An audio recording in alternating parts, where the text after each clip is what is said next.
Thanks to our sponsors Renault. The Renault Capture, the versatile compact family SUV. You're still the one I run to, the one that I belong to. You're still the one I want for life.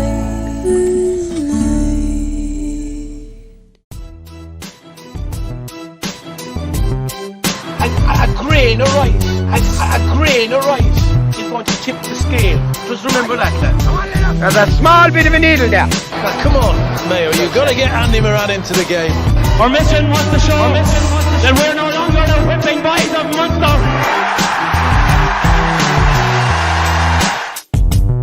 Hello folks, how are you all doing? It's Monday morning, well come afternoon now. We're here in the Dare. The lads have great plans to watch a bit of golf. We were out there on the course for a little while. Delighted now to be back at base, which is often a great base for all GA people here in Limerick, is the Woodlands House Hotel. With great thanks to the Fitzgerald family. Mary, big welcome for us there, Connor. And we didn't have breakfast, we just had a cup of tea. Mark had all the biscuits, but he's alright. Just in so case. we'd like to thank Renault, all our listeners, joined today obviously by the legend that is Cyril Farrell, obviously with Galway playing. Delighted to have Cyril with us. I'm not too sure, Cyril, are you too interested in the golf? Well, it wouldn't worry me like would win it or look at it, but I must say I got my steps in, I think, for the week. not for the day, a week I put it down. You were entitled to the coffee and a couple of biscuits. Yeah. Well, the biscuits with these lads around, with Rhino and Landers around, you don't get too many. No, it's fairly cleaned, all right. You have to dip first, fairly fast. So you're all very welcome along, lads. Obviously, we're here after semi-final weekend, as it's known as now. A great weekend in Dublin, a great buzz around, even though the hotels are gone very expensive up there. Some people managed to beg, borrow or steal a room, as the great Kieran McDermott who played in Murty's last night. We thought we might have something to celebrate, but we didn't. After first time in 11 years Kieran played a gig, but his old song back in the 90s is "We'll camp in public houses, in front gardens, we won't care." You know, because that's what the Dublin Jackeens do when they come down to Clare. I think he gave it a good I just missed him, he was just packing up the gear when I got back. Obviously a long drive back, but we in the company of the great Johnny Callinan, so we didn't feel the road home anyway, with discussing tactics and who was good and who was bad, and to nearly do your notes for the podcast talking to Cal for the whole journey. Speaking about singing out there, Dela, I have to tell you, I went to Elton John, and when I saw the clear result on Saturday, I was thinking of Candle in the Wind. That's the one I was. I thought you were going to say Goodbye Yellow Brick Road. No, well, I was actually I was thinking to myself that I'm still standing, is what I was saying. What I was thinking to myself. Can we get any more in there? But a great weekend, TJ. We were up for the whole shooting match. We enjoyed it. It's kind of, as Callan says to me now, it's nearly like the Murphy's fixture now in Cheltenham. Like, tis week. I know it isn't the All Ireland weekend, but it's nearly the fixture you'd like to go to and make a night of it, and you take in the 5:30 Saturday evening game, and then you're there, and he's home pretty early then on the Sunday. So we happened to meet yourself and the lovely Louise, along with a few more. Yeah, was she driving? In great hospitality also in Dublin from the great Hugh Horrigan and the Boar's Head. Hugh was brilliant to us, and fairness looked after us well on Saturday night. But as you said, perfect weekend for hurling fans. We felt the four best teams were in the semi-finals. It was set up perfectly.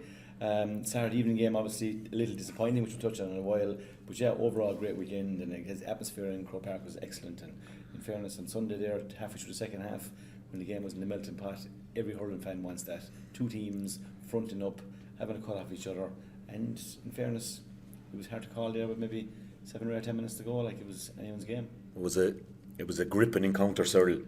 We'll go back to Saturday, which was disappointing, and from a Clareman's point of view, we had a great cheer off the boys, but just didn't go well. But yesterday, I got Rory O'Neill got me my name in the box for the press box, even though I was off duty. So I took her seat good high back up along, and I looked across in the 72nd minute over to the Cusack, which upper and lower was full, and there wasn't a single person on either aisle of the steps to get out or come in or go for the bathroom. So people were sitting down 2 minutes into it. Was that kind of a game. And talking about the weekend, the thing that dawned on me on Sunday morning in around the juries, was the amount of northern people, especially from Antrim. They were coming over. I couldn't believe it. And they were telling me that they come down every year. This is their weekend. More than they're going to get in. They get in Saturday and Sunday. They book in. Okay, they said, one lad was saying it's costing €1,000 extra He said, I don't mind, this is my passion. He had a full family there. But like, you'd have to admire their, their love of the game. And like, they weren't shouting for anyone, but they could get real enjoyment. Okay, Clare, look, had a good year. Look, they came up against, see, Cody lads behind everyone. The only ones giving out about Cody are the lads down in Kilkenny. But he has them spoilt, because we're going into that match Saturday, three Leinster titles in a row. They're not that easy to win. Not a word about them. No, they're supposed to be no good, and they have this, that. He lays in the like, it's like lying in the grass waiting, and he had everything perfect. Like, they came out, any chance they got, they were ferocious in the tackle. They played with fierce intensity, and like the rock Clare, because Clare were after doing that to Limerick, even though they didn't win the Munster final. But it's very hard to replicate that again. Like, and the day against Wexford are probably a little bit flat, and you'd expect, everyone saying, well, the matches are better. Well, that's a debate, lads. Are the matches better, or are you better to get the 4 weeks clear? And like, like when it works out, I say yes. Yeah. If Kilkenny were beaten, you say no. And like same with Limerick and Galway, but like, you have to admire him because he produces. The lad I'm watching this year, the lad has caught my eye all year. When I say caught my eye all year, I saw him early on. I said, "Jesus, where is he at now?" Keane Kenny. He had him corner forward. I think he played him full forward midfield against Dublin. I'd say they didn't even know him. But I'll tell He's you a one club thing. mate, of course. But that wouldn't. But he's probably watching him since he's 14. But it wouldn't make him popular. Oh, do you know? No. Like but down to Jackie Turley said he has the skill of TJ, which shows you but by the end of the year I was saying this guy could be the new kid on the block. No, he still has to do it on the big day, but by God, he did it at Clare, and he's not one that should be picking out the whole time. Like the match on Sunday, it was an epic really in the sense. Now, to me, Galway were disappointed. They were disappointed at the loss, but the performance was good. I think any genuine supporter in Galway would feel they performed as well as they could, because Limerick were still the best team. They're still the benchmark, without fully hitting the heights that they did last year. But they have another game to do that, and if they do that, they're going for 3 in a row, and that's not easy to do, as you know. Yeah, Mark, you hit the road after being at Elton. I hit the spots. You hit the road yourself, and which of the boys? Matthew. The middle. Got the nod. The Matthew, yeah. Smart again Sunday morning, soccer. I actually, in fairness to Jim Daly, This fella's going to go across channel, he's on it, he is. And Mark will be the agent, you know yourself. Perfect. Scores. We'll have other plans for him. He doesn't know it yet, But do you know what? I wasn't in a position to go on Saturday, but I really wanted to go to Croke Park for one of the matches for the weekend. So I tried to encourage the whole lot of us to go, but ourselves said no. The Smart is booked into soccer camp on Sunday morning. So I said, grand. I said, we'll pass the coin which one the other two. So if you asked Matthew, he came with me, and he absolutely loved it. And it was great to be there. And he said to me during the game, well, at least it isn't like last year's All-Ireland final. It isn't over after the first quarter. So he was watching intensely, but I felt as a neutral, it was a great game to be at. The hurling was brilliant, the intensity, and the fact that it was tight right down to the last couple of minutes, Anthony. And I would have been one of the fellas and said, I suppose in the preview, that I felt that Galway might come up short, and that Limerick might win with a bit to spare. You were given a good few points in it. I was. But like a JP horse that you need to win the next set, you just got up on the line, on the nod, and there's only one time to be in front. So, I mean, I suppose there'll be a lot of pundits out there now saying that they're gone backwards, and so isn't it great now for the next couple of weeks who's going to win the All-Ireland? That's brilliant. Cody probably like 4 weeks, did you? Oh, he probably loved 4 weeks, but we talk about how he manages breaks. We spoke about it last week. He does it really, really well. 90,000 people, 40,000 there on Saturday, 50,000 there on Sunday. Brilliant for the GAA. And I met a guy who said that he owed you €2. He said you bailed him out at the toll bridge. David, he came up to me, he gave me the €2, so I now have proof that €2 has been passed It over. was just the day of the league match, Clare and Limerick, huge crowd coming out, and I rushing, getting off the train, Limerick Junction, Aoife collected me. It's a small world. There was a lad in front of me, he thought he could use the card, and he'd know €2, David he's from West Limerick anyway, is he? He's, big Limerick fan. But in fairness to David, he owed me nothing. He sent a lovely restaurant voucher, which was used by another daughter of mine, Orla. Your €2 has now been returned. That was handed over this morning, Dave, it was the best €2 I ever spent anyway. Mighty. And on Cyril's point, TJ, they won't get tickets for the final. We all know the logistics of the final. There'll be no children's section. But at Cyril's point, the Northern lads, they see 4 teams as well. 4 sets of their heroes, not just 2 teams, like not just 2 15s and whoever comes on. They see 4 of them over the 2 days. It's fantastic. In fairness to the GA, with the Cusack stand and the tickets for the kids, it's a good job, and it's very reasonable to bring them to the match. I know it's difficult for the Ireland final. It is the showpiece, and the tickets will be dearer, and there's no kids tickets, but I suppose that's the way it is. And normal big sporting events, it's the main day in the GA. But as I said, we felt that we had 4 best teams, plenty of heroes and plenty of really, really good hurlers to go and see. So yeah, just a great weekend. And in fairness, you have to say overall that the game yesterday definitely made up for it. And we'll probably talk about the minor game as well in a while, which was just like unbelievable in different senses, both good and bad. So yeah, just a really good weekend for hurling. Yeah, and I'd have to compliment Crow Park as well, because I had a couple of premium tickets from a friend of mine who gave me 2, and we went in for the grub. And you know what, it felt like, you know, there was beef and there was turkey, and I said, look, could I get a slice of both there? No problem at all, he said. Did you not ask for the rashers and the sausage? I asked for That's the typical Cork man looking for extra. They never fail, do they? No. But you know, there was a great atmosphere. And they're back in the news again today, sir. They are, yeah. Well, so there's a job there now for any that want it. What about you? Are you going to Cork? Like yourself now, I'm officially gone into the back room. I'm a technical advisor. And tell you one other thing from the weekend, I actually met the umpire who was umpiring at the side of the goal where Tony Kelly cut the ball over the bar in the Munster final. He levelled it. He actually kept the slitter. He gave it to me. And we met him, yeah. We met him, yeah. John Keenan's lad. John Keenan's lad, and he gave me the slitter, and I gave it to you in the board's head. So if anybody wants to go and see the ball, the Tony Kelly cut over the bar. Pop in Murty Brown's. No, pop into Hugh in the board's left head. in the board. It's Oh, behind, did you? It's Yeah. it's behind the counter. Oh, brilliant. No better man, and if John Keenan gets the final, sure, they can go up and have a good look at it in the morning. But one thing that struck me as well, lads, I was in the press box good and early because I wanted to see the minor. So one of the lads assured their fair sound, now your programme is handed to you, and do you want to watch the minor? And a load of lads were in the canteen watching it, so I'd love to watch it here on the screen. I said, so he gave me a little private, you know, but he didn't have the Sunday game on for the reporters, so I got to sit down and watch the full minor game, and just fabulous. But what really struck me was a good hour and a half before the senior match. Obviously it was Thomas Walsh and his officials came out. They were like lads that were playing lads. They had a look round, they had a walk down. Both umpires went down to the goals. Now I know they went to Hawkeye a few times and maybe put up a flag a few times, but they went down, stood where they were going to stand, getting a feel for the whole thing. Now it might have looked like that. I'm not going to be hard on them now, it's a hard job, obviously, and go to Hawkeye now. But that's what Hawkeye is there for, to be fair. And like, now we'd like it a bit quicker, sir, than the play being poked out. But that's another thing. If there was a goal scored when it was played back, it'd probably be disallowed. That'd be another big issue. And I suppose as someone said it talking here before, maybe we should have different colours. That when it is a taw, it should be a green light. Should be the green, that'd make the green line. Yeah, you know, make it easier, make it faster. But faster. you know, Hawkeye, in fairness to TJ, you know, you could have done with Hawkeye a couple of years ago with the minor and the under 21 this year. So 2 of the 3 Hawkeyes yesterday were points that were scored for Galway, and they were waved as kneels. It was Hawkeye paying them back, like, wasn't it? Yeah. Fair play. Well, it both happy enough. But Happy enough with technology. The correct decision. Yeah, but lads, it boils the question, and it shouldn't have to be a question.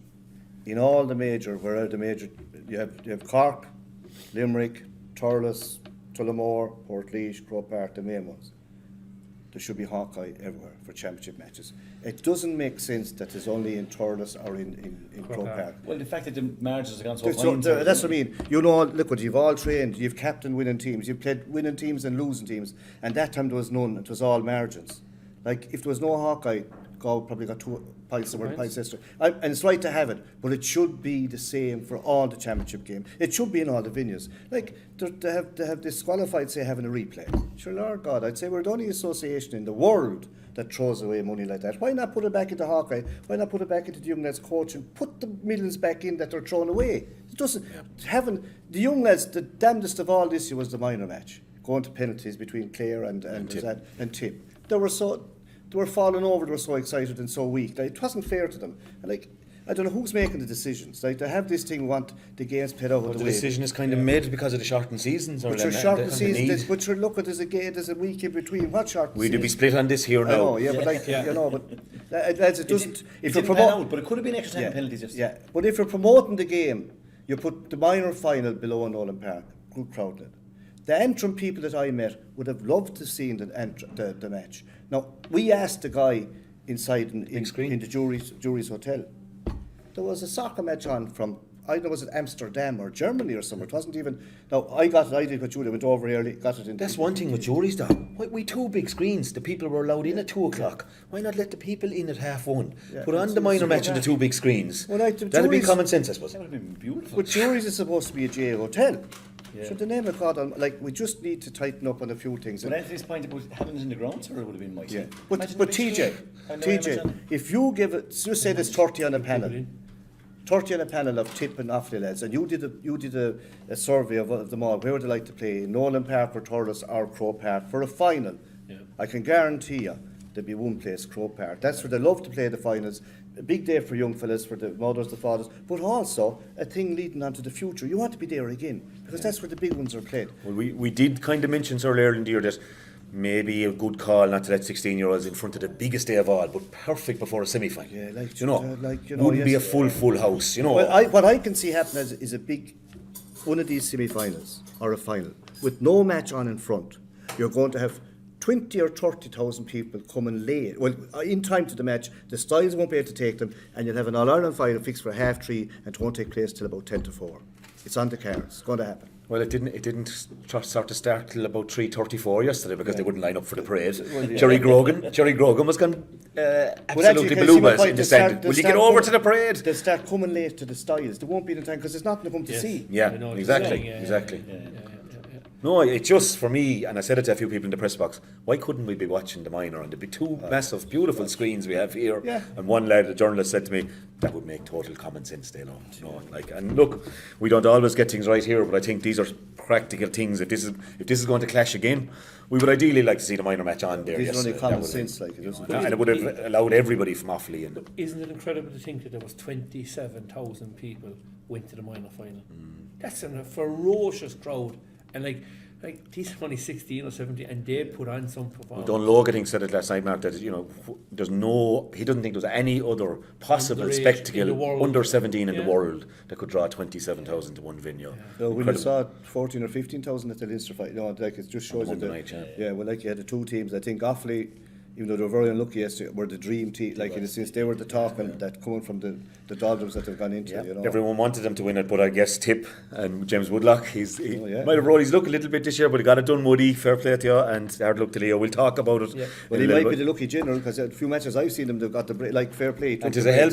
Well, it is. That's Tis a for help. sure. And we're not taking away from you at all, Woody. Like, superb job, and you could see on the line there as well that you absolute enthusiasm for the whole thing, as you were as a midfielder, and I suppose heartbreak for Leo and Johnny Pilkin, the lads. But lads, I suppose to kick it off with the first one, as a Clareman, I suppose I was gutted and I was on duty. It was hard to know what to say afterwards, to be honest. I see the €2 again there now, TJ, just after appearing. Is that €4 I'm after getting? I need it after the weekend. I bought 4 tickets for Saturday and couldn't get rid of them. I thought it was a great idea early in the week. Imagine that, 200 snots handed over to Ticketmaster and the GA.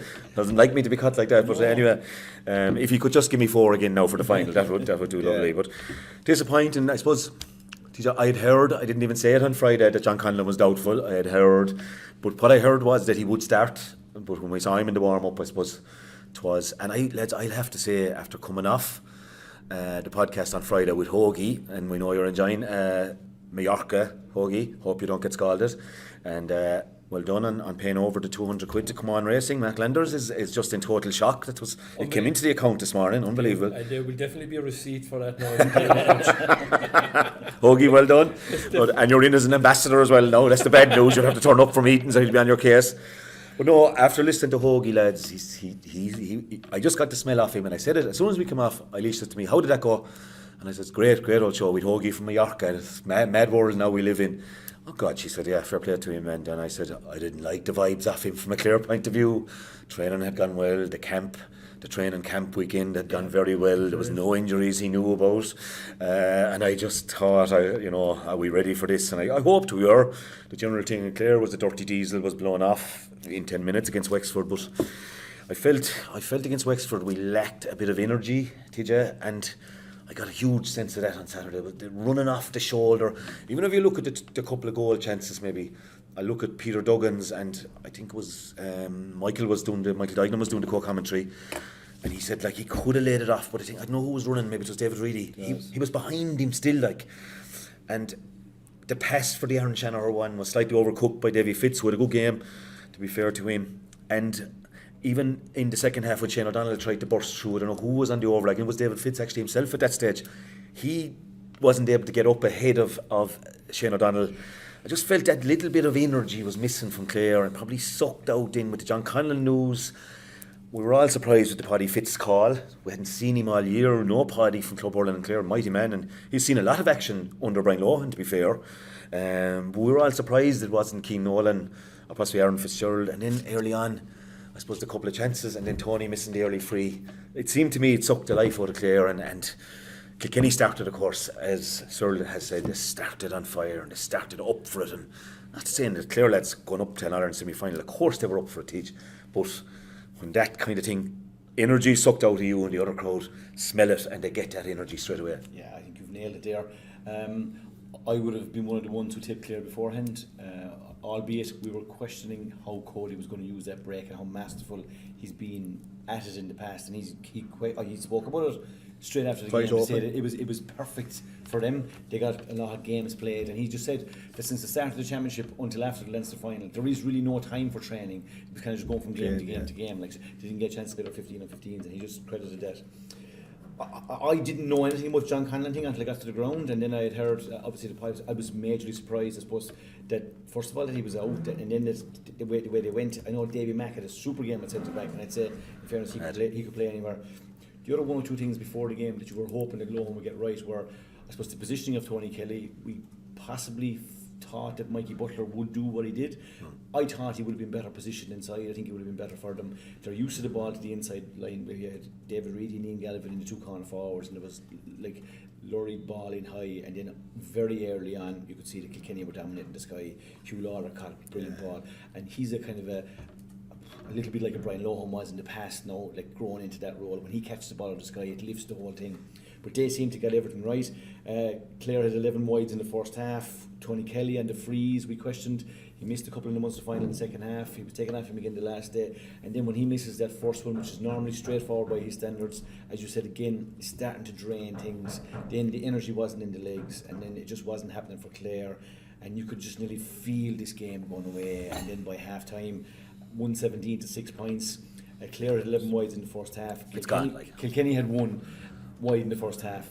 All those stats speak for themselves. It just wasn't happening, and Tony Kelly just wasn't as busy and as in and out. And I just felt that he might have been played in a place where Kilkenny were happy for him to be, around that half-forward line where they had numbers on the place. So would you put him full, Tijan? Would there have been a question then for Cody whether he left Hugh Lawler where he's happy? Like if you'd asked me before the game, I would have positioned him. I would have sent Peter Duggan to centre forward to kind of maybe win some aerial ball. I would have played Tony in the full forward line inside and maybe try to work the ball the way they have done it all year now. They're running off the shoulder. Their use of the ball has been very good, but for whatever reason in the first half the game came unstuck. I'm not sure how much John Conlon's influence would have been missed. That's potentially a factor, and I don't know. Would it have been outlandish to start Tony Kelly at centre back? That's what could have happened. Yeah, While we were walking the course outside, looking at Ian Woosnam, you said that was like, I know to be outside the box, but you look at it in. The numbers now don't mean anything anymore. He'd be attacking centre back. He could sweep forward, like, and as you say, off the shoulder. Now, then Brian Cody would have to say, now, how can he put up Mickey Butler? So he can, but like to throw the cat among the pigeons, and you'll be bringing on a forward. There are plenty of forwards. So I know you're thinking different, but like you have to do two maybe daft things. But going back on the Clare campaign, they had all very hard matches in Munster, and even against Wexford, they won the match. But there was no reference much played to the point that Rory O'Connor got injured. Now, he's the Tony Kelly of Wexford for Wexford. He's the Tony Kelly of Clare for Wexford. Plus, the two Rex, who I rate very high, they're small in stature, but by God, they're tight markers. They went off injured near the end, and Wexford wouldn't have the firepower that the other teams would have. And, okay, Clare got over the line. While all that was happening, Professor Cody is looking on, and he's at home. And, lads, you watch him, you've all heard. When did you see Kilkenny playing challenge matches for championship? They don't do that. He was always used to, say, winning Leinster.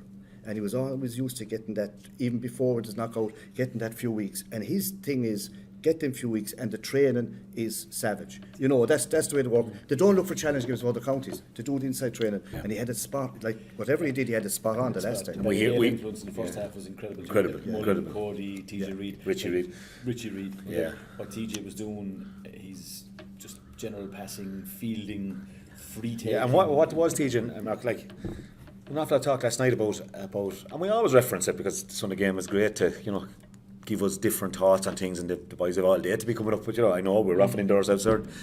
But like, there was all talk about Kilkenny changing their game and working through the lines, but so often Murph just went down on TJ's head. And if they could, like Paul Flanagan is in contention for an All-Star, he was outstanding all year for us, but he doesn't want to be one-on-one on TJ for high balls, and they managed to engineer that.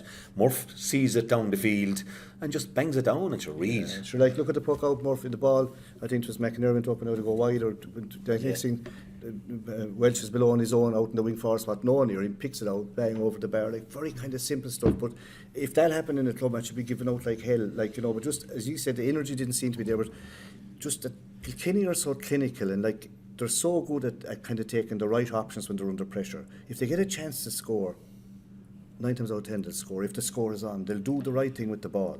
And I think if Clare look back in the first half, especially, sort of, they had 11 wides, but some of them, they were from places that you shouldn't really have been shooting. They finished with 24 wides overall. And Probably a record, these. Nobody on the RTE WhatsApp page, now that would include producers, bosses, everything, and all the analysts could ever remember a higher total in a big game. Like. Yeah. So it's fair. How many did you say Kilkenny had in the first half? One. 11-1. It's very efficient, like. But it's use of the ball, Yeah. and making sure that if things isn't working for you, like they just didn't work the ball. And as Deva said, maybe it was the energy, but they just didn't work the ball with the same efficiency, and the physicality wasn't there either for them. But psychologically, Conlon must have been a massive blow. He's the spiritual leader of that defence. It would be the same if Tony Kelly was out on the other side of the field. He was a big blow, and particularly, I suppose, you always think your injured man is nearly always going to make it. Yeah. No, it was called early in the week that he wasn't going to be playing. It's a hip lower back thing that's ongoing with John, like, but it's flared. I think this is what I'm led to believe. So we don't hear anything out of camps And now. you know, more often than not, your injured player, we always kind of feel they're going to be there the day of the championship. I think that certainly would have been a blow to them. Then TK missing the free earlier on, and everything that Kilkenny got went over the bar. And it does suck the energy out of it. It sucks the energy from the crowd as well, because Kilkenny Huge coming clear in, travelling sport. Huge, Like, they took over them. nothing to kind of. But he was your 16th man. The crowd was the 16th man, Yeah. and they sucked the energy straight out of the Clare crowd, and that, I think, had a big effect. But some of the decisions they made, I mean, David Fitzgerald had a fantastic, and he's been brilliant all year. He'll be disappointed maybe, Anthony, I think, with some of the shots that he took on and didn't score. But he had a fantastic, he had the same as Diarmuid Ryan, had a fantastic season as well. I think the first was 46 minutes, they had only 10 points scored, and then in the next 10 minutes they scored 9 points. So, you know, it just shows you in the first 40 minutes they just didn't really get into the game, like, you know. Yeah, and look, I think we overall Clare, that was the worst performance of the year, and you can't do it against Kilkenny in a semi-final. But Clare have been great. Like, the support from the Clare public to the team and the management, it's been. You know, it has grown and grown, and the belief. Now, it finished with a bit of a damp squid, but look. Do you feel that the two matches against Limerick in the round robin and the Munster final knocked the sugar out of them? Like, Yeah. do you know what I mean? That's In later times, Mark, since we all accepted the provincial title is not quite what it was. No, we so much value on the Munster title, all of us, and you'll know what we think of that, Cyril, as well. And but I think they absolutely went savage. Like, they knew Keane Lynch was out, Peter Casey was out, and they said, look, this is a massive chance. We hadn't won it since '98. Let's go and win the Munster title back. And I think it took them a long time to recover, physically and emotionally as well. And Cody has come out and said that the 4-week block that they got after the Leinster final has been a huge contributor to the energy. And they won it. So, they won it. Yes. So, like, and underdogs going into a semi-final then after winning Leinster. I think you'd have to say that I'd say that Clare team is possibly jaded at this moment in time, and obviously TJ Reid alluded to it straight after the game, and so far that they said, look, you know, we've been written off. Leinster hurling isn't what it is in Munster, and we were waiting in the long grass. So, very seldom do you get a fella that comes straight out and say we were actually in the long grass waiting, like, and there was a real smile on his face. Above all the teams going, Kilkenny like waiting in the long grass. Like in Munster, Limerick are the benchmark. They're the benchmark for the country. But there's no doubt about in Munster, they're still the benchmark. And the other 4 counties, on any given day, they're capable of beating one another. In Leinster, it's even. Now, Kilkenny are still the benchmark, but like Wexford on a day can beat them, Galway might beat them now and again, Dublin run them close. That's what's there. It's not to the same level. Like, there's no Laois or Westmeath, with all due respects, in Munster where there is in Leinster. Like Kilkenny started off their campaign this year against the two lesser teams. Leash. But like, to be fair to Cody, he kept chopping and changing. He was never happy all the year. But all of a sudden, he seems to have got he's got his soldiers right. And Their game plan has been kind of flickering too at times has. between the old And the new, traditional yeah. that's a use of the ball. A couple of things for me that stuck out is they're really freeing up Richie Reid a lot of games now, and he's hitting an awful lot of ball, a lot of possessions every single game, doing it really well. The other thing that worked beautifully for them was the positioning of Adrian Mullen at 10. Deadly. He was out wide, midfield. especially in the first half, but they got the ball to him, and then he was deadly, and he finished up with 5 points in play. But to me, their game is changing.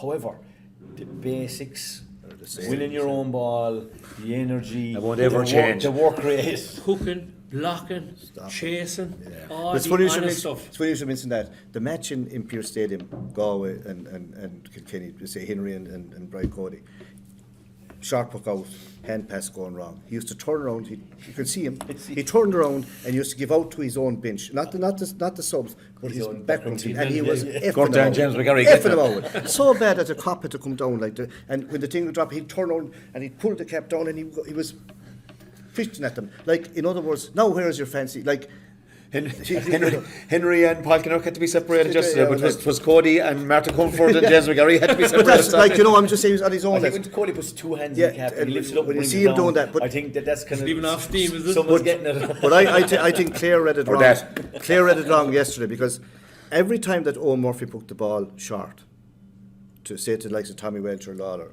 now Butler was gone out the field, and you had Paddy Deegan, these guys, when they were allowed to puck it short, Clare pulled back. But the point is, the modern game, Kilkenny were well able to work it up, and they were popping from outside over the bar. Like, that's a new kind of a Kilkenny style. As you say, they've all the old traits, but they're well able to hurl. And this guy, Mullen, against Galway in the Leinster final, I was sitting in the queues at the Hogan stand looking out, and every time I looked at him, he had a red helmet on, and even though he was a broad midfield, and there was no one near him, and he was popping points, much the same the weekend. Like, he seemed to, they're getting him loose, and he's shooting. You know what I mean? He's good enough to put over the bar. Brilliant player now. Best striker. What a say Kieran Starr he was in his Yeah, day. Like. Cody has yet to kind of in the game in Pearse Stadium that Owen Cody went to town. Like, he's still quite enough. You know what I He's mean? got 3 points in play, Yeah, so but right. he's still a good. Like, when they turn it on, like, there could be anything. 3 from TJ, 3 from Owen Cody, 5 from Adrian Mullen. Like, And an unbelievable save from Ever Quilligan as well. Like, Yeah, Unbelievable. yeah, that great was save, yeah. unbelievable save. That was unbelievable Saves of the year now. Yeah. fair. But another thing they did 2 or 3 times yesterday, which was unusual, like Cleary and these has won the ball, going out solo, maybe casual, and they're getting hurling and tapping it down, deep possessing them and putting it back over the bar. It's a kind of an art in itself, like. Yeah. Because usually when you get the hurl in, it's a free because it hit the hurl, but these guys were just getting in time, just tapping the ball down. Dylan, let's talk about the great Mikey Butler for a sec. Was Gas talking to Hoagie on Friday. You led in the block. But he was the kitman, the Well, he famous was, kitman. yeah, He was a records sidekick when he was 15, 16. He and was the only one that was allowed in at 15 he and was. 16. Hoagie said we didn't know how he got in. And Hoagie's O'Loughlin's as well, like. But then he got a bit older and he was starting to be. He was a record, like, that's how he got in. Yeah. Some story, like, isn't it? It's an incredible story, but like as a man marker, I know it was highlighted last night. He did a job, but like obviously he was relishing that role. Went after Tony. You could see he was picked in the left cornerback position. Then straight away, once the ball was running onto Tony Kelly straight away, and he was happy to say Tony. And then they tell you that Cody doesn't do tactics. Well, I'd say Man Markham was always done. yeah. But he's one of the stories of the year, lads. We picked him out on the show like a lot of Mondays after league games when we were looking back. This Mikey Butler fella, David Blanchfield was the other fella. He came on as a sub. Obviously, Mikey Carey has probably taken that spot, and with Richie Reid establishing himself at 6 and Paddy going to the wing. So they're very settled. And Clown here did a bit of analysis on them using 17 players between 8 and 15 up to yesterday. But I did say at the end of it, maybe he has just found he's settled for the Leinster final now, which he won. And I think there's a fair amount of, I think Walter will have a big say to get in for the final, sir, but I think that's a big battle, Walter and Purring probably. Yeah, but he loves, if you look at his track record, and sure, it is unreal, but even in the picking a team, he often in the final Throws in one. No, I don't know has he won this year, but like he has sub biting at the bit. Now the lad there's no talk at all about. Number 26, Richie Hogan. No. Well, we talked a good bit about him Friday. But I'm just saying to you, and didn't appear. Yeah, from my information, he's flying it in the league matches, and he's actually been told to play in the league matches, which to me is a good sign. Now all of a sudden he's back on the panel, and like He's a pure Danesford manager. you know, he's but like, he could come on and be like Cody would love to bring him on and he'd be the hero and go out on a winning, you know. While he looked hungry and Who's going out? Richie Hogan or Cody? Sure, Cody's not going out. Hey, there's no one looking for the damnedest thing is, lads, the only place that Cody's getting criticism is from the Kilkenny supporters. They're the ones that are there's no one else. Everyone else, you only have admiration for him. He's winning before him. You can't talk against him. I think Saturday night changed it now. Well, has changed it back. Who's going to say it now? They're back. Yeah. The other thing too is you spoke about him saying, Cian Kenny's positioning in the middle of the field. So Kilkenny set up with Cian Kenny and Conor Brown in the middle of the field, right? And then in the half forward line, basically they had Adrian Mullen at 10. TJ was operating between 11 and 12 positions, jumping in and out, and Padraig Walsh was there. And then inside, Owen Cody, Massey Keown and Billy Ryan. Like, so it's formidable enough in fairness. But for me, the runs and the energy that Cian Kenny brought, winning frees, he ended up with 1-2 himself. A kind of nice midfielder now, and I'd say just bundles of energy, making loads of runs. Definitely a game changer. Yeah, there's no doubt about it. I mean, the run for the goal, like, you know, fairness to Walter now, you have to catch the ball. He made a lot of runs. The beauty of having Walter there, lads, for me as well, like, is we spoke about the shot ball working it through the lines. Like, for Owen Cody, I'd say he loved Walter was there. The only thing is he knows if he starts Walter, he's probably going to be taking him off the way it is now. Like, he'd never prefer to bring him on. You know what I mean? He's still an impact sub. He had, like, when he came on the last day, he looked very lively. He looked fit as everything. Great ball, Another thing, TJ is, and you know, kind of wrote a couple of lines about it today, that of course his team, the 4-in-a-row team, stopped from the 5-0, but then they still came back and won 2 more. Like, they're the greatest team ever.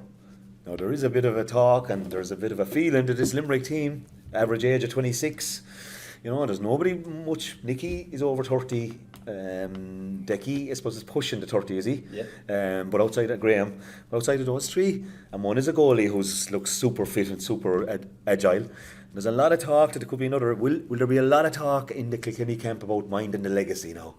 No, I know he can't say that straight out to him, that lads, your older brothers like Padraig Walsh and Shane on the extended panel, that Tommy's legacy and this and that, the other. There's lots of different agendas, and obviously Limerick will have the 2019 one in the semi-final where they felt that they were wrong nearly into the game, and they're the last team to beat them in the championship.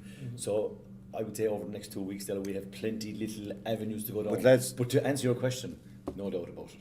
But Cody will be in the room. That's where he'd like the 4 weeks. I think he would love the 4 weeks here, saying, lads. He will, but are we going to let these boys threaten what we've done? I don't know when he talk about the past, lads. Knowing him, he'll be on about we'll create our own legacy. Because he won't go back to the past. If you ever notice when he's missing players, he will never talk about the guys he's missing. Say, I have 15, they have 15 teenagers, and I have my team. He won't admit he's missing anyone. Settled spirit, not a settled team. Yeah, settled spirit. He said that. But the only thing, to go back there, and we spoke about things like Cork and maybe other teams, about how far are you away and the margins, right? Like, Kilkenny have been beaten twice, right? And like, you know, when Wexford beat him the last day, maybe people were saying they got to the Leinster final. Like, if Dublin got a result, Kilkenny could have been out. So, like, just getting through it. But then once he got through it, now there's a beautiful settled look about him. I don't see too many changes coming for the final now. Well, you look at this, lads. We're here talking now, and okay, Limerick are the benchmark, and they're going for 3 in a row. But just supposing Kilkenny win the All Ireland, how many All-Stars will they have? Whoever wins it gets the most. You know what I'm just saying to you? He has made he could make all sorts of lads that, you know, that didn't play that well under 20. I've seen a lot of these lads playing college. Like, he's a genius that way, like, because he gets whatever it is, he gets the best out of what he has. He certainly has 7 or 8 of them put in a good position. He now. has, yeah. Will they shoot me, Mark, now for bringing up this point? But we're still killing ourselves in Munster, 5 for 3, and the Dubs are probably not as good this year as the last couple of years under Matty. Maybe there's a little bit of transition going on. Still hard to beat. And they beat Wexford down there, like, you know, and they're still hard to beat, but it's probably 3 from 4. Yeah, reality. That is the reality. It's an incredible situation, like that we find, I suppose, in Munster, that every match that's played in Munster is like a cutthroat game. It's like a Munster final, I suppose, in some respects. There are a couple of handy games, I suppose, and that's not being disrespectful. No. And I want to make that point because we're getting a bit of stick, I suppose, about the Leinster thing. And with 10 minutes to go against Leinster or against Clare and Wexford, it looked like there were going to be 3 Leinster teams in the All-Ireland semi-final. Yep. So, but I just feel that whatever it is, that 4-week break there now and Kilkenny, and I do think, I suppose, we have them written off. That's the reality, and I think most of the country had written them off as well.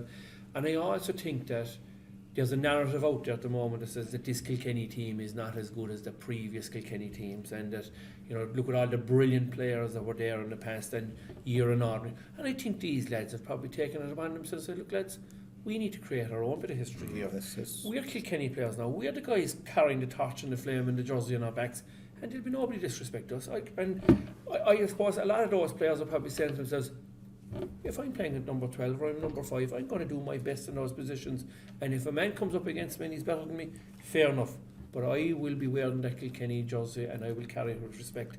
And I think the day we disrespect Kilkenny is the day they're going to bite you in the backside, and I think they sent out a clear signal at the weekend.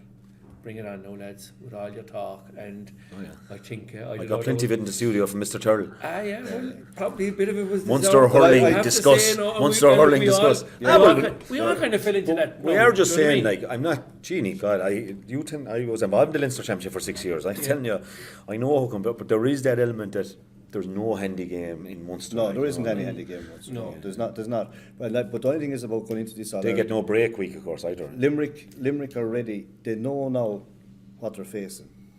They'll probably look at it whenever they might look at it, or they go through they know that they're facing a dangerous Kilkenny team. Not a team. Kilkenny won't be written off now, like say they were for the All-Ireland, say 2 or 3, say 4 weeks ago. Correct. Like as you would say, like when Wexford beat them, half the Kilkenny supporters were saying Cody should go, like he doesn't know this sort of modern game. They're kind of saying, well, if you get old, your knowledge is no good. You're gone past it. Like, you know, he can go on and on. If you look at all the top managers in the professional sports, Ancelotti's of this world. like, you know, they're not. Won the Champions League, didn't they? Yeah. Won it again. Won it again. Like, you know, you go back.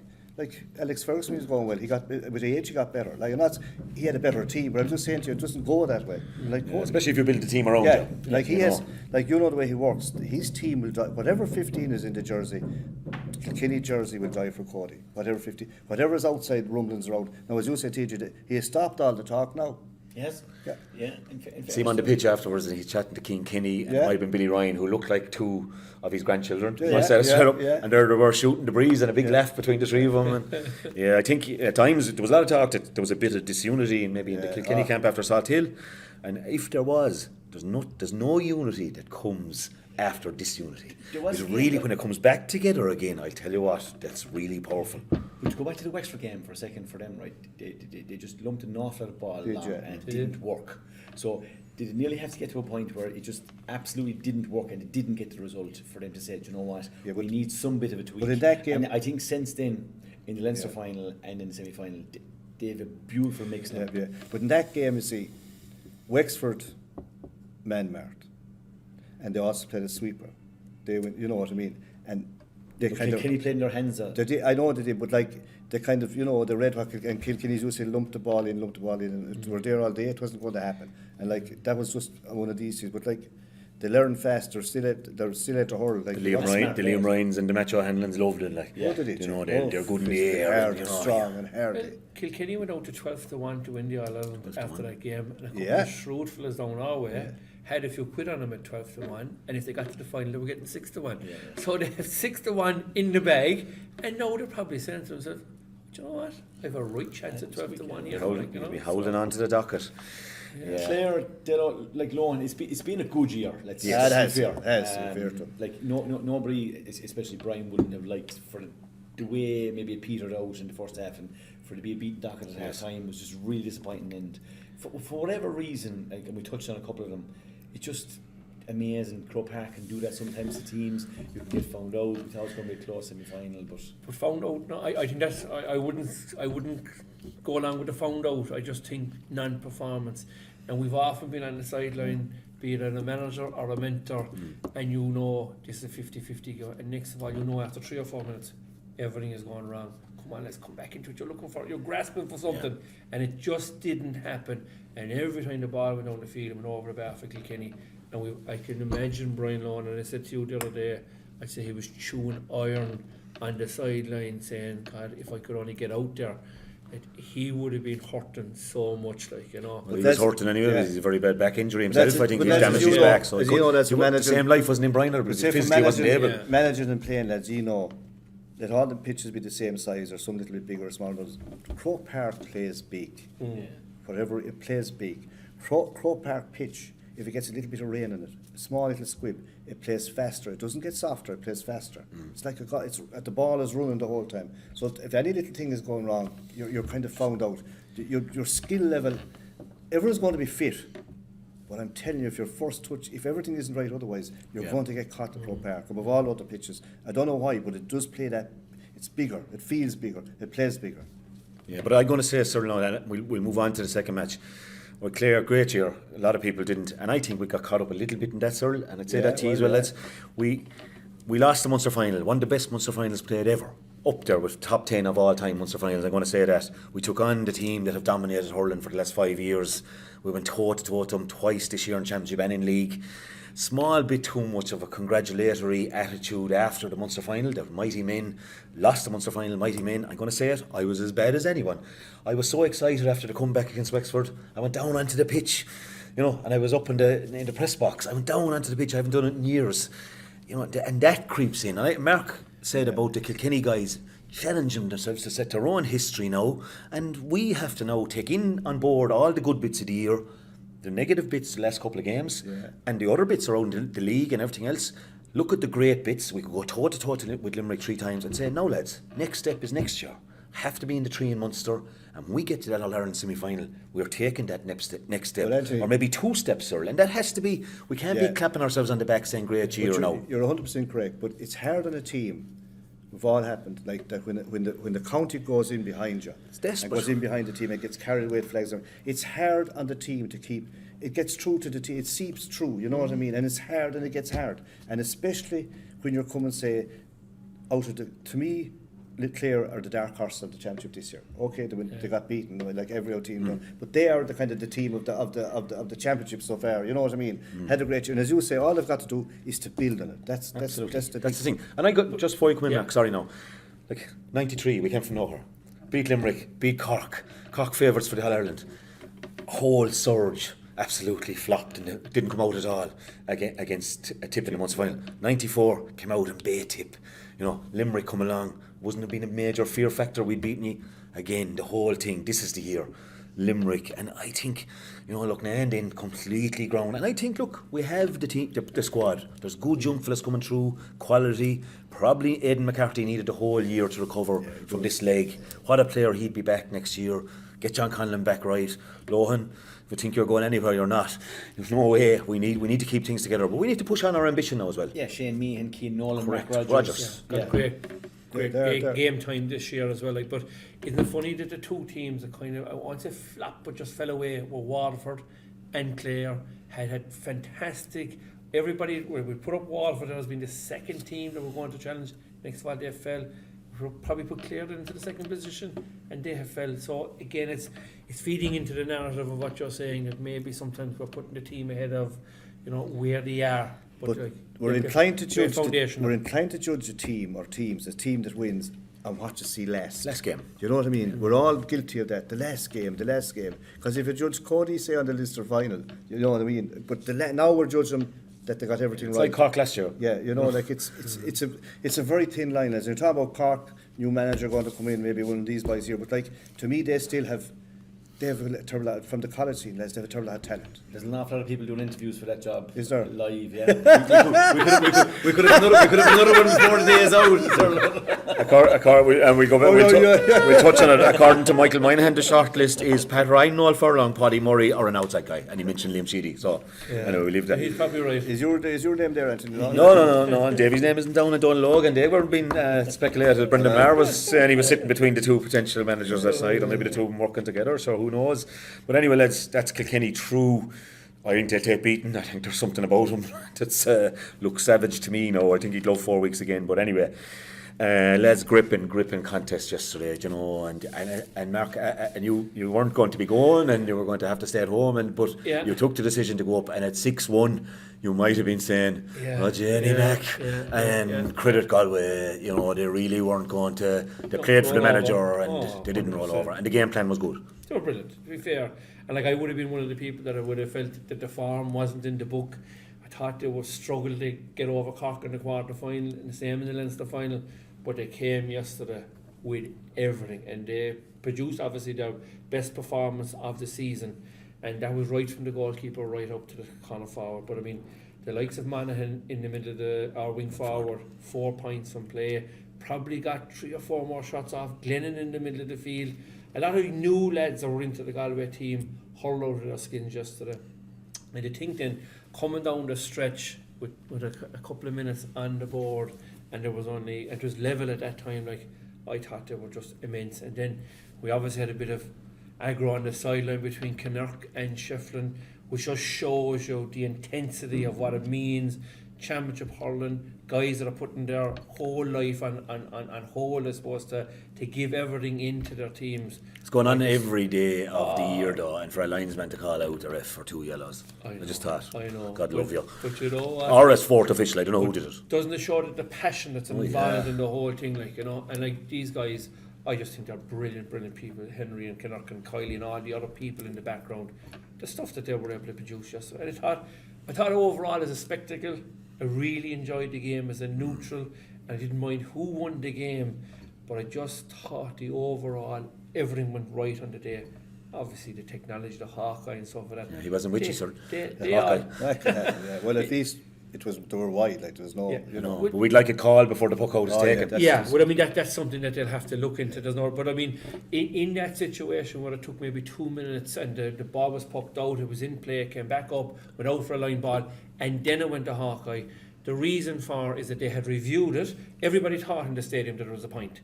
So obviously, whoever was above rocking them on said, no, this isn't the point. We have to actually do the right thing here. Call the referee and say, no, you need to go back to Hawkeye. So that is brilliant. Technology again. Well, The score actually didn't go on the scoreboard in the stadium, so we were kind of questioning. We thought for a second score. Galway 5 points or 4 points. Yeah, 5 points, 4 points. But isn't it the right thing, lads? That that is, we it get is. the But result? Let's get the word to the ref It is. that it may be going to Hawkeye. It has to. But you have a competition where you've got Hawkeye and Croke Park and Cyril just Yeah. on the wrist. I know, We don't have it on. okay, But in fairness, it is good to use it, and we're happy it came to the right decision. But the question has to be answered by Croke Park as to why it isn't in the other stadium. So, is it a financial situation? Lads, you know, there's too much at stake. Yeah. Maybe he could have got it in the under 21 All Ireland this year. Yeah, I think they're working on this match later on. We'll never really Well, know. you see, like, if you're playing for the Lee McCarthy Cup, the rules are the same for everyone, and the Hawkeye should be there for everyone as well. That's really what it is. But going back to the match, like Yeah, you'd got an awful lot right, sir. yeah, but I just hope that they're building it, because like it's like It's like the 30 here now. You know, it was a moral victory. Look at most of the supporters that went up there yesterday were hoping that they'd play well. Too many of those, like. Yeah, they were hoping that they would play well, and they were saying there is a big game in them, and then they were saying, is there a big game left in them? There's a lot of them around for a long time, and to be fair, they came up with a good game plan that could have won the match, missed too many chances, could have won it, but it worked in the sense that it made Limerick at least sweat, and they did perform, you know, on that big day for Henry, which is great. Now, Henry and his background will have to go back, and how do you improve? Like, to me, the way, if I was over Galway, what I would love to do, I would love to win, go back in, get your few new players, there's plenty of them around, geez, you know where they are, get them in, win your Leinster title, win it, Yeah. go in the front door. go in the front door, because there's no doubt about it. Like, you know, it's okay saying the match has been on, but like as Cody referred to yesterday, with this round robin system, you could be beaten 2 or 3 times. You see, you don't get much time to train in between. You're playing the matches. If you get a hamstring, you're gone for the. If you get a hamstring in the first match, you won't be ready till about the third match. So you'd like the 4 weeks? Yeah, I'd love the 4 weeks. Like that you get, but to win first of all and go in winning. Two things from the interviews from Brian Cody's interview. He was asked about the structure of the championship at Hasbro. We said everybody knew the structure of the championship at the start of the year. It's the same for everybody. And you know, he was asked, do you like it or not? He said it's not about liking it. It's about, that's the structure, they're the rules, and you play by the rules. And the other piece I took out of was Henry Shefflin's comments afterwards, that, you know, he said the club championship in Galway, he said, I watched a lot of the games last year and I felt that the standard needs to be upped, he said. So I think he's put it back to the clubs there now, that the standard, he's looking for club championship matches to be slightly better in terms of the standard. So Well, this year the Structure is better this year, I The think. structure is better this year, 12 years, yeah, and he'll get a chance to see them. What I would love to do is, what I'd love to see for the overall good of the club game, which isn't getting a fair crack, the club should be on first. start of the year. Start of the year, and then the championship comes in. All the managers get to see the players, the whole lot. We're gonna do it. But I know, yeah, well, I know. I'm just saying. Again, a divided camp here. Yeah, but I like the thing is that you're asking for trouble when the club isn't unforced, because all the young fellas can go to America again. If you're down in Shannon Airport between hurlers and footballers, going out, good club fellas, and they'll come back, whenever they come back, like it's crazy. Well, just that you mentioned it there, like there was a tweet went out there last week of an awful lot of inter-county footballers who have ended up inside in America for the summer. Yeah. Now that is not the spirit of the split season. Mark, this is going to happen, Mark. We have flagged this. I have 3 lads gone. One is coming home. All right, Wally, get back quick if you're listening. Yeah. But no, it's like the young lads in college are going to travel. If there's not a chance to go and play in the USA, earn a few quid by getting a job. The club, unless you're the big star, they'll be getting you a job. And but I think Henry would be surprised when he goes to club matches. He only bet 1 or 2. The club standard in Galway, it ain't bad, I'll tell you that. Okay. Don't ever fool yourself. To go back to the game, in fairness, I suppose again here, right, first of all, really enjoyable game. I thought both teams fronted up as a spectacle, really good, very intense around the middle third there at times. Some real and very fair to hard tackles, very fair, yeah. But both teams very honest. Galway were hit with Garrod McInerney. How much of a loss was Garrod? Hard to know. Like Joseph Cooney played really well back there, but was Joseph Cooney much missed in the half-hour line? So he was brilliant back there. Their half-back line were brilliant. They got tactically. I thought the boys in Galway got a spot on. Like their use of Cathal Mannion, to me, killing the space. I know Limerick started really well. Gillan and Shane Flanagan were clinical with those early chances that gave them that bit of a platform. But once Galway grew into the game, Cathal Mannion's positioning, and he was jumping up and down. He was kind of hard to pick up. Finton doing the job, we'll say, on Tom Morrissey and Joe Cooney and Garrod at times, and flip-flop, and I thought they got that really well. Padraig Mannion probably had his best game for a long time. What about the catch after Keane came on? The catch after Keane came on. The crowd had it gone. It was unreal, wasn't it? Beluba's like with Keane and Kessel. Davy Burke steering around the middle of the field, really influential. And I thought an awful lot of that stuff was going well. They probably, the 2 chances for Hawkeye, and Connor missed a free. There's a couple of small things that just didn't go their way. They had a couple of wides, ended up with 12 wides in the first half of the game, which is a lot, 19 overall. But the game, for me, the start of the second half, Concannon's goal lit it up. Crowd are alive now. 52 minutes, the match was a draw. On 60 minutes, Galway were actually a point up, 118-20. 70 minutes, Galway were a point down. And then, you're down where the oxygen is getting really, really scarce. And in fairness to Limerick, they dug it out. I thought maybe when Limerick were 2 points up, Evan Nyland, unfortunate for him, that one slipped away. If he could have brought that back to one, we might have been looking at a draw game. Just get a possession. From Limerick's point of view, again, the reliance of Dermot Byrne's long-range frees, incredible. Those 6 frees are just absolutely... First 4 scores in the second half. Unbelievable. And there was none of them easy. No. As I pointed out last night, they did it really well. And Kyle Hayes, the second half as well, just phenomenal. His work rate, he's running. He's just sheer physical presence around there. Best game of the season. Best, out where he can rove and stretch the legs. Where he can use his pace, that's the big thing. Yeah, and then obviously the Limerick bench, like the subs, the calibre of subs they brought on. Obviously Peter Casey and Keane, Conor Boyle and Cathal O'Neill, all really, really good players. But yesterday it felt to David really. He's been around the block a long time. He's had a couple of starts in different championship games, and he's always contributed something. But yesterday might have been his biggest contribution to this setup in years. He's a great shooter, TJ. He's a brilliant shooter. I'm a neutral watching, but if I'm thinking with a Limerick, if I'm wearing a Galway jersey, I'm looking for it to go maybe to Davy Burke if it's a long range shot. Really some shooter. Yeah, he's taking frees as well for Limerick in games. Yeah. So in fairness, but yesterday those scores weren't easy at a critical time, cool head. But again, their overall composure, going down that stretch, and just hungry for work. I think TJ, the big thing about Limerick yesterday was that when the real pressure came up from Galway, they didn't deviate from their game plan. Yeah. That's what they did against Kilkenny a few years ago. They kind of lost the game plan and Kilkenny won the game. Yesterday, when Galway were really coming at them and they still played. In fairness to Galway, they asked plenty of questions. Oh, they did, I thought I was behind both benches now, and I thought there was a bit of aggro there, and there was Galway definitely got to them. They were definitely gaining.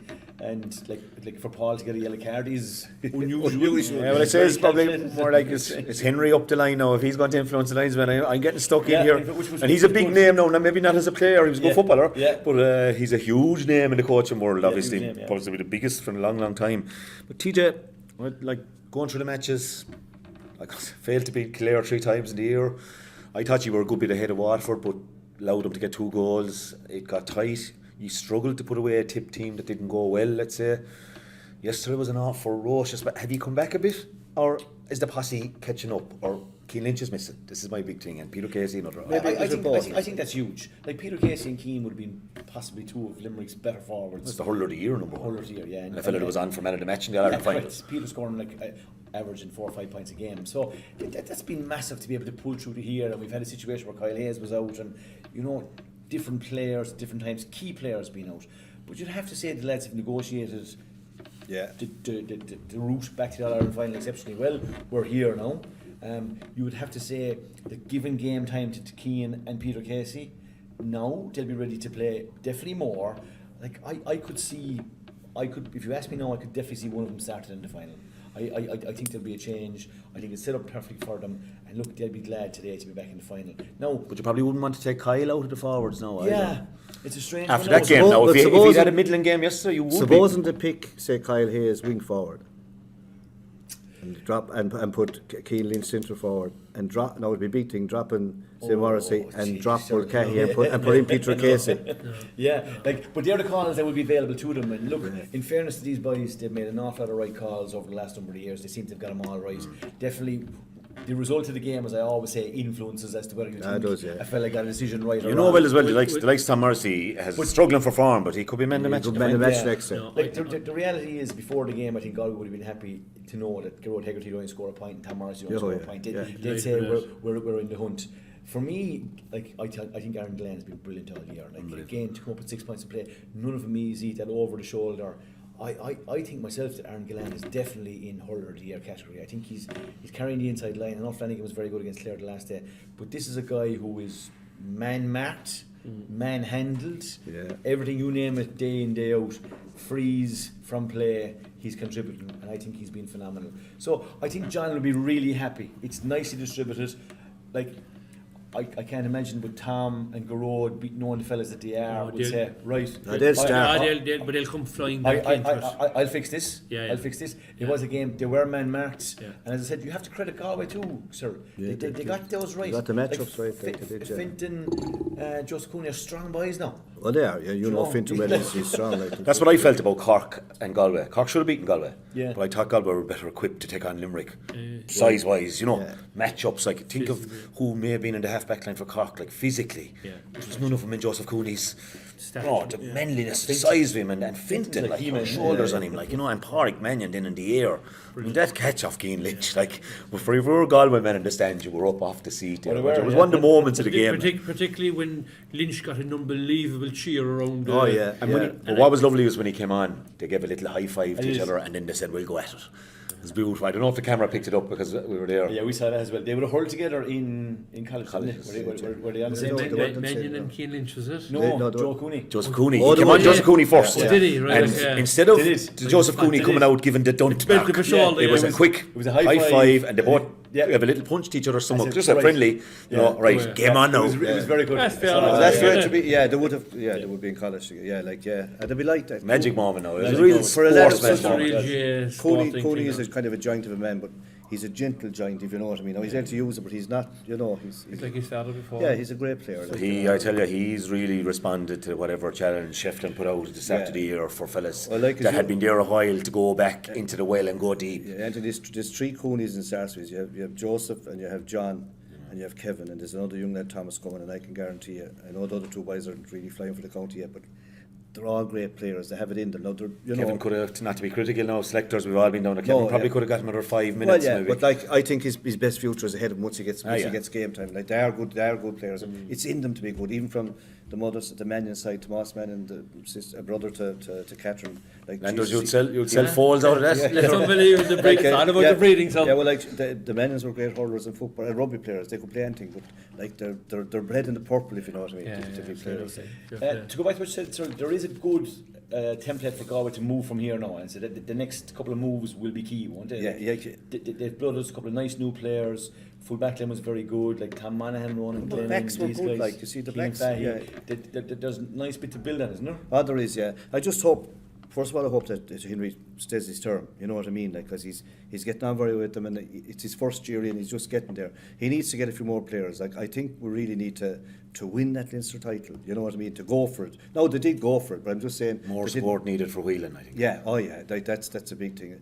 Is the championship format nailed down for next year? Are we looking at the same again, or is it going to be reviewed? It'll definitely run for 2 years, I'd say. run 2 years. I'm not sure of that now. I don't want That to might put place that a bit more importance on actually the provincial championship, because people will want to win it and say, you know what, we want to win this, get our 4-week break. Yeah, you do need more. Up to yesterday, we were told the match was as good as 6 training sessions. It's only Cody, kid. I tell you, stop. But we do need more support for Conor Whelan up front. Like there's no doubt about. Like he carried the team all year on his own. Now yesterday wasn't his best game. It wasn't going in there because they had a game plan. They were shooting from outside, and you said, TJ, they had 19 chances that they put, that went wide. Like so. Well, they put themselves in a position to win the game. Yeah, they did. Yeah, which is what you want. want to do. If you told Shefflin that yesterday morning, Oh, he'd he'd take your hand be off you. happy. Yeah, And he he'd would. say, maybe we'll win it. And if they did take more of the chances, they did. Well, they will have So what a I loved, chance. lads, David Burke. I know there was a lot of talk now in the modern game, and we sound like dinosaurs from another century, and we were another century most of the time.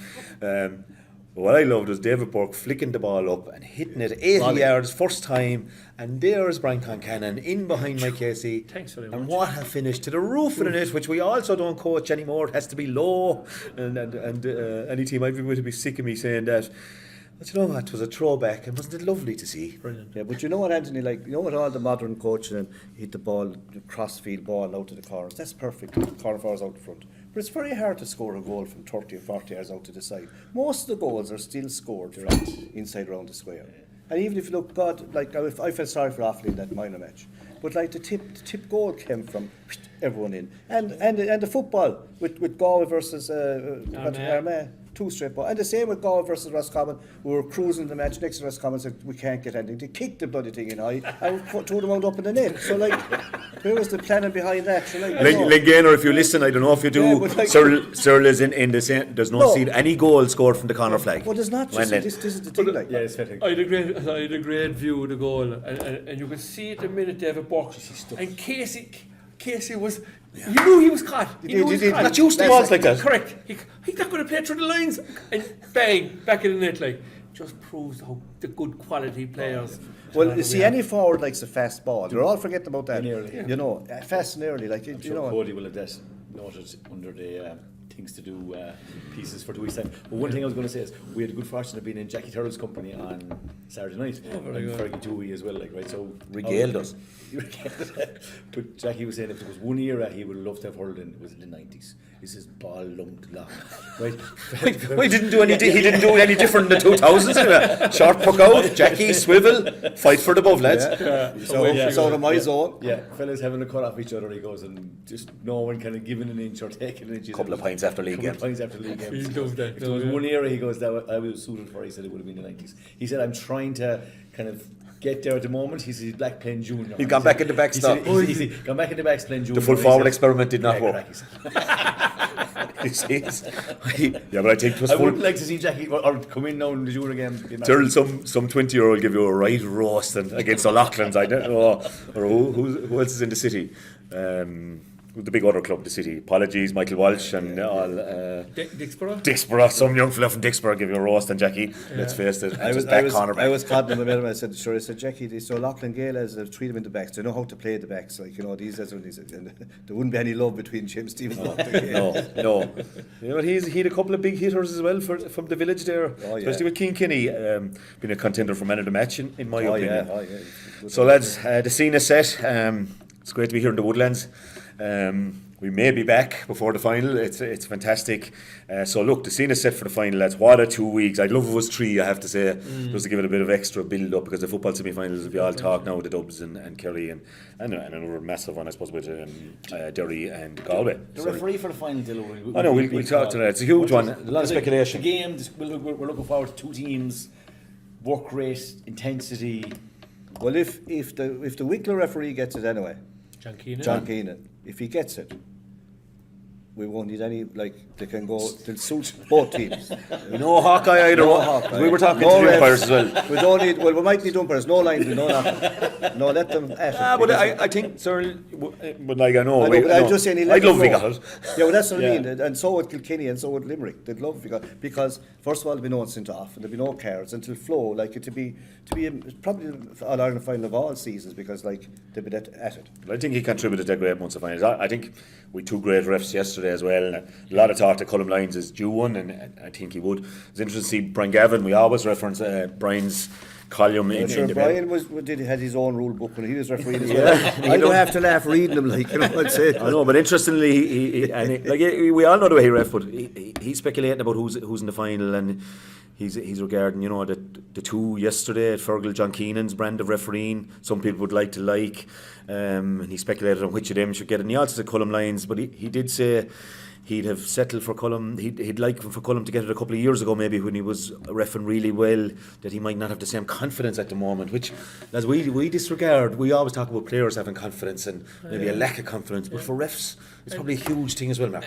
And this is where the linesmen, the umpires, they need to help out, and the boys above in the technology side of it, they need to be helping the referee. And he makes a very valid point about confidence because he's making the big calls on that day. But I thought, I must say, I think the penalty, you know, whether it was a right or wrong decision, there was no line there to help him. So he made a judgment call against Wexford and Clare that it wasn't a penalty. A lot of people would say they thought it was a penalty. So, but I mean, the line needs to go in, and it needs to go in for the All Ireland final, because if that is a rule that's there, that if there's a goal scoring opportunity inside the 21-yard line and there's an area there 25 metres in, Imaginary is not good enough. Like. not good enough. Where was the line? Where was the line for the weekend? It wasn't there. So if there's a rule there, we need to help the referee. But I was talking about rules, and I wouldn't be great in rules. What's the rule if the hurler is thrown like a spear, hits the fella? I know the young guy mightn't have meant it, takes the lead out of the game, and the referee gives a 21-yard free. Well, my belief is the same rule applies for the underage as the senior. So, like, good point, sir. Was it a penalty? There had to be a penalty at that. Yeah, but I think. But I don't think that's the rule. Brian Throwing the hurley is not one of the of the 3 things. If a goal categories. scoring opportunity, to me, it was a penalty anyway, is the way I would look at it. But even if it wasn't No, a penalty, there is. for the I goal think there scoring. is careless use of the hurley, or dangerous use of the hurley. And if that's not dangerous use of the hurley, Jesus, so that had to be. yeah. No, I And mean, was I'm he not inside anyway? It was. Well, he was inside the 21 and he was on the edge Oh, of the square. He was inside the parallelogram.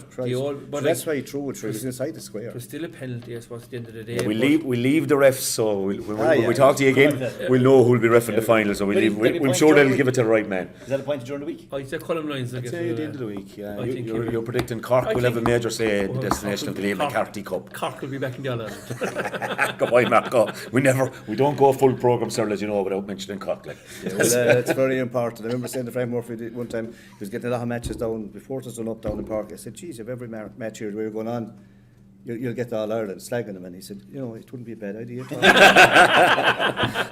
And he certainly believed that as well. Yeah, like fair play. Lads, fantastic minor final. Now, we've aired our views on why the hell we couldn't see it on the big screens, and all the people who went in early into Croke Park, and why not have the gates open at 1:30 to let all the and enjoy it, and maybe have it on there as well as the other side of it. But a great occasion, and Brendan Maher even saying last night he played in 2 minor finals, and he would have picked to play in Nolan Park in 27,000 people. So that's an interesting way of looking at it as well. But he's talking now after being in Croke Park a lot of his life. Like you, I know, but when you were the other way around, if you were 17 years, you were starting off. Of course, they'll pick Croker. Yeah. Something about that sort of playing in a full house in Nolan Park with the atmosphere. Oh, yeah, that's true. Like yeah. it was unique. Like Yeah, but if they're worried about the young fellas being nervous in front of a crowd, sure, Nolan Park was more intimidating than Croke Park. 100%. Oh, I know that. I agree with you. Well, if there's going to be no curtain raiser for the semi-finals, let's put on the minor final. Absolutely. But in fairness, given what Offaly brought to it, and let's say Yeah, Offaly oh, great yeah, people, Jesus. I think they let the under-16s in for free, and like, in Yeah, fairness, that's great. They created a brilliant They did, environment and brilliant occasion. But isn't there a message there for the GA about the free and the cost of tickets and stuff for that? Like, because with something that we've mentioned, the cost of getting to matches now is expensive for people. Like, so if you buy 4 tickets and can't get rid of them. it's incredible. It's incredible. But That wouldn't happen at Cork, man, now, living. Jesus. Or Hoagie. So, but it's something that they have to look at, because the more people and the more young people that come to our games, better. we're self-promoting our own game. It looks TJ to be a serious Offaly team to build on now, and we know one minor minor team won't make a senior team. But the likes of Screeney and Hand took on forward. Screeney is something to watch, isn't he? He's a fantastic prospect. He need to drink a few pints of Guinness now when he starts to fill out a bit and to get him into gym in. But he's a right. He just looked very small. Yeah, but being close to the Offaly, not too far from the Offaly borders, like there is a terrible lot of work on it. To be fair, the last few years at the underage, they have to start at the underage. I know it's a long process, and Michael Dyke and the boys are gone in there with full of enthusiasm. They have to keep doing it, sir. I have to keep doing it. I remember donkeys years ago here, TJ. You were probably heard the time. There was a brother, I can't think of his name, that started way back, started developing, and we came up one evening to play under 16 against Limerick first, and we got off a bus. We were kind of well looked after. It was Fela Murphy's, everything was arranged, and he was looking at us getting off, and he said, "This is unreal for under 60." But he was just starting his campaign to get to, it has to start somewhere, it just doesn't happen. I know, and in fairness, even in a club scenario, you'd always love to have a good minor team, because you always you're picking the players there to jump on. The fact that under 17s, it will take a year or two. I asked you the question at the start of the show: was there a possibility this championship could go to under 18 for 2023, which would be the same Offaly team as this year, which would be wouldn't that be a lovely break for them? So give us bad news on that. Well, the vibe. No, I don't know, but the kind of the vibes come from the inside world is they might be going to under 19 eventually and getting rid of the under 21. So I don't know. It's just it's a brutal way to lose a game. It's to be 2 points up. They'd hurl themselves brilliantly into being 6 points up, doing everything right. Better or worse than penalties? I think it's worse. I think that's probably. I give one bit. Look, it's a contentious decision now. It was a free in, but was it a free out just before it? I would have to say it was. I thought it was. Looking back in the slow mo, it looked like it was a free out. It looked harsh now. And that might have been game over. I thought there was a slight bit of a dive. I thought he made. He exaggerated it. Well, he was fouled now. That's the word. I think he was exaggerated. Whereas if he stumbled, I think the referee might have given him. If he tried to stay up. You were thinking of your days when you were coming out, You'd always find it free. You'd always find it free from the referee. But lads, sport can be cruel. You know that. We've all been involved. It can be cruel. And that was the cruelest blow of all. What a free in by Paddy Phelan. To be able to hang it that height, lads. They had obviously worked on that. The boys were on about it last night now, but there's Paddy McCormack from Borris, younger brother of Dan, scored some free below in the Gaelic grounds to bring the Clare game to extra time. My God, or to bring it to penalties. It was unbelievable. He was right on the sideline now. He was in front of the dugout, and you'd say he had much to shoot at. Nailed it. And to come up with that flick to the net. But Anthony, anytime I saw Tip this year, every time I saw them, it was life or death near the end, and they were coming from behind. They were finishing strong, as you say, they might have got the breaks, but they kept fighting to get them. He got off the ground some height, and he came in sideways, it seems. One hand, some wrists involved. I have to credit with them. I have to tell you, lads, it's all about the breathing. So I'm going to go back to the dam, okay? Who happens to be Patsy Canary from a small parish in Cork, Killa. She played in the 1980 All-Ireland Club final when Killa beat Buffers Alley. So Patsy, fair play to you. You're after producing a couple of great sons. You're giving a hand to everyone else. You want to keep a few of them at home now, shall a few of the dams. A big lass. And Jack O'Callaghan, again, we mentioned him the other day. He played as well. Paul O'Callaghan jumped from Cork. So fair play. Well done, Killa. Well done. Fair play. McCormack's are doing it for Borrisley as well. But hard luck to Offaly, lads. Hard luck to Leo, now teammate of yours. TJ and I worked with Leo in the academy as well. They'd be gutted. They had it all done really. Johnny Pelk and himself and the players. Some bunch of players. I watched a few of their games. Certainly the Leinster final, the Clare match, and yesterday. And you kind of come familiar with players and sons as well of some of the lads we played against. And Rigney, is he Hubert's son? There's a lad Martin. Kevin's son. Kevin Martin's. That's fantastic, isn't it? And look, they were, they were the story of the year at underage hurling, and Tip bring away. We said Woody, you're a lucky general and a good one as well. Woody will give it as well. Yeah. So lads, minors, well done to all involved, and even Clare, lads, we didn't win anything this year. Our under 17s got 8 championship matches. That's development. It's incredible. So it's good. It's a good system, I think, and the round robins are working in both provinces there, and even Galway when they come in, there's the round robin with the 2 provincial losers. So well done. I think we're getting the minor right anyway for sure. Obviously, fantasy wise, TJ, you're going well, but you're no captain for the final, captain TJ. for the final, yeah. We have the scores as they stand in our league. Marco would have a good captain for the final in Dermot Burns, 6 points yesterday. Been moaning earlier the 2 from play. You missed Burnsy. Burnsy, I could tell you, if you got the 2 points from play, I'd be up your tail, TJ. TK with quiet game, TJ, as your captain, and he's gone for the final. You can't change it. But you've a lot of players now. I do. You have a lot of players, and 2011 points plays 1882. Liam was going well, 259, 1854. He could sneak into the silver yet. Who's Liam's captain? Burnsy as well. Oh yeah, that could be a battle.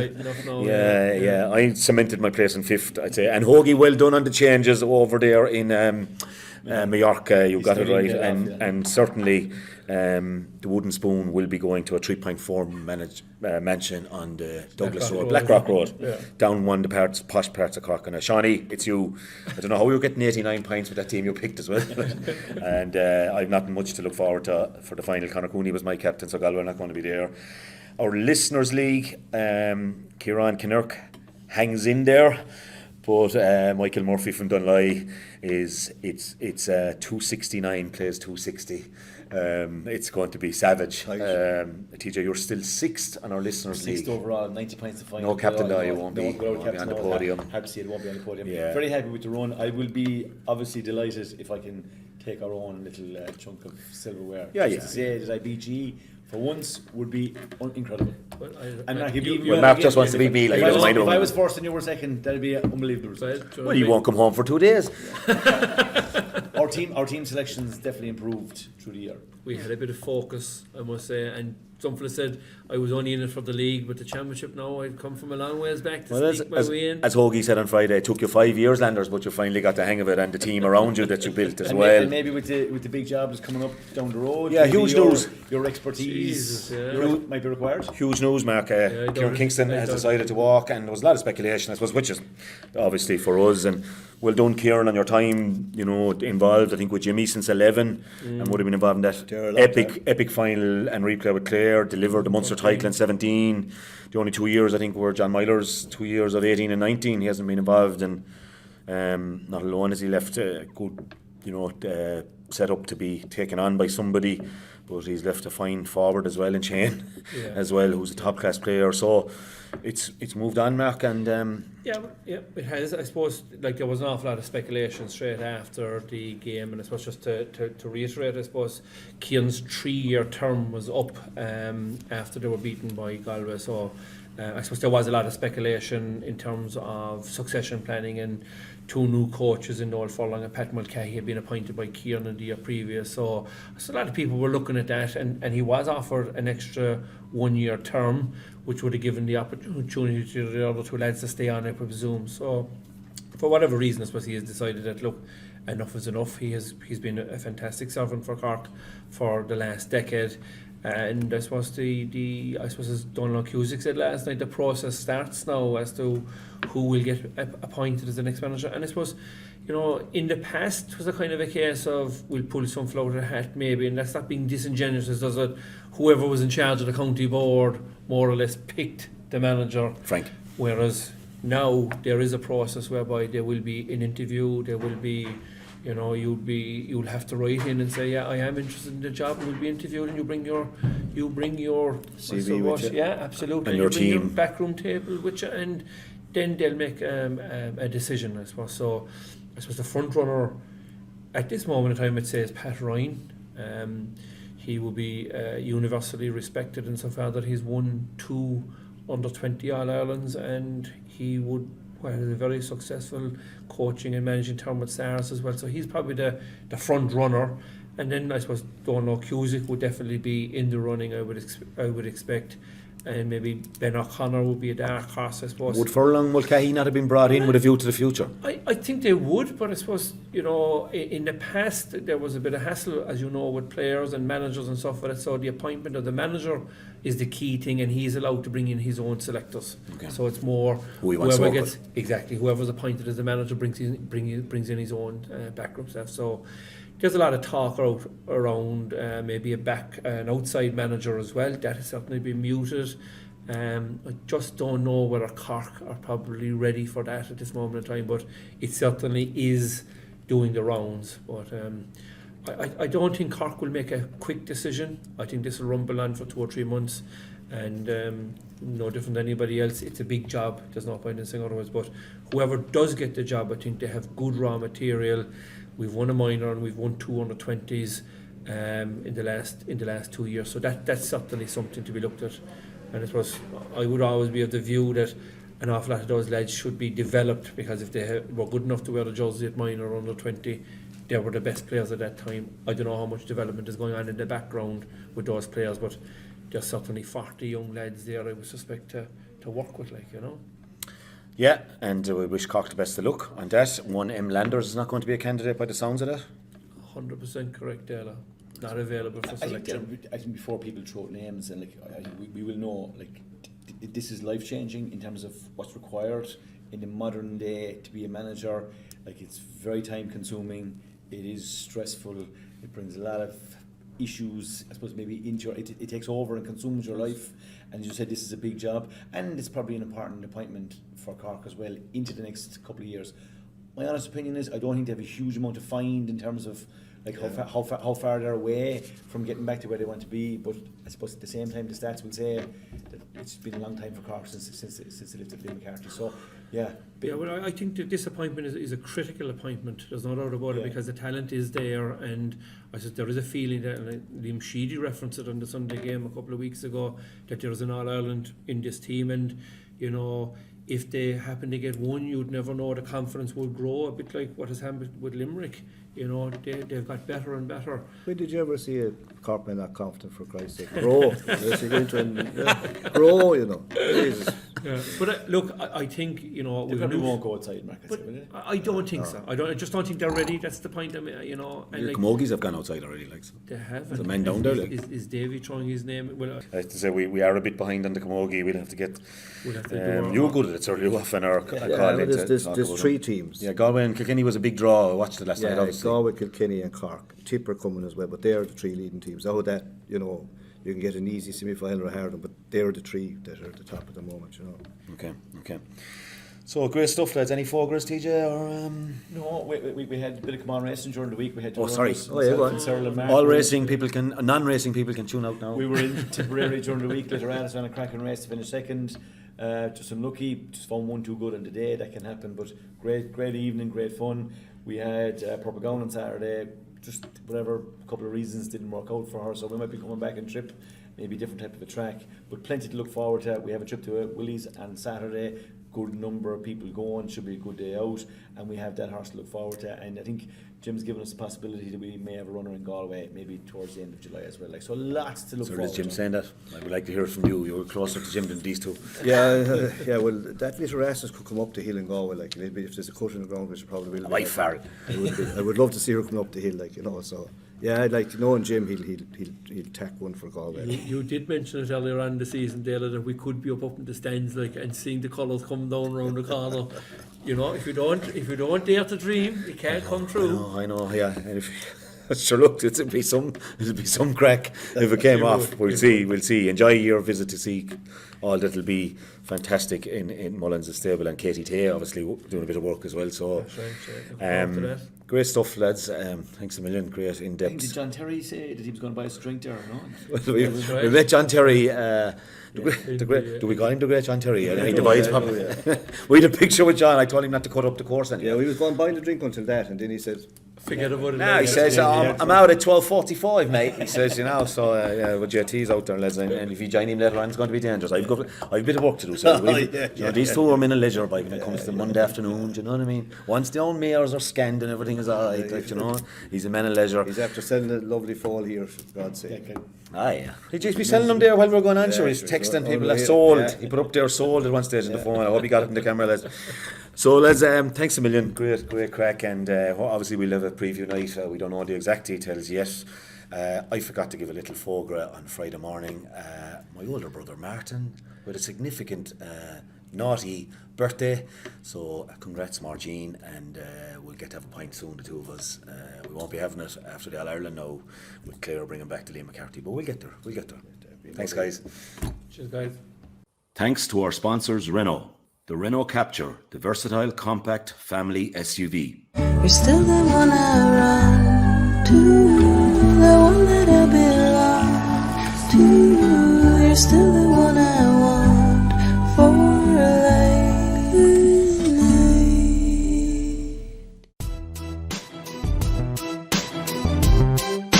A grain of rice, a grain of rice is going to tip the scale.